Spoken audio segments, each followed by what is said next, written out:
Dear Kier, Emmanuel, and thank you for co-hosting today's meeting. Dear friends, leaders, I'm happy that we have today's conversation.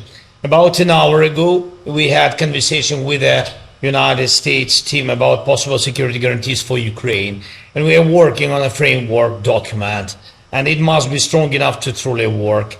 We believe this document should be approved by the United States Congress. This would mean real, solid, legally binding security guarantees for our country, and they must actually be implemented. Of course, a working model of security guarantees is impossible, and we underlined it, impossible without Europe and all members of our coalition of the willing, from Canada to Japan, Australia, and New Zealand. Thank you all.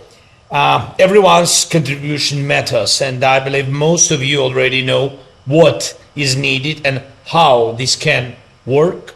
And now we need to coordinate everything so that the Americans are fully on board in every process.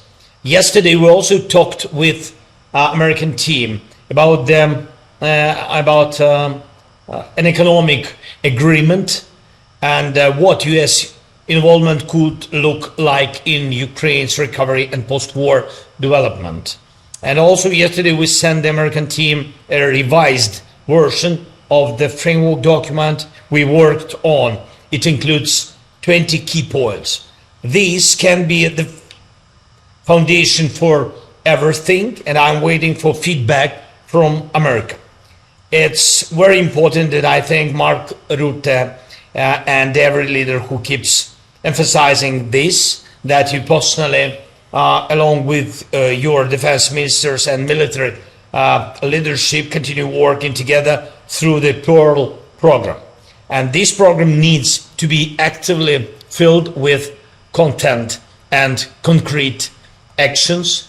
And thank you to everyone who is helping us keep the front line stable, strengthen our air defense, and maintain our overall resilience, especially now as Russian strikes on our energy infrastructure continue each day. And I urge everyone to move forward as quickly as possible on the issue of using frozen Russian assets. I'm grateful for the leadership of the EU, of Ursula von der Leyen, Antonio Costa, and everyone who is helping. And this is truly necessary, and it will make a significant contribution to our security, our shared security.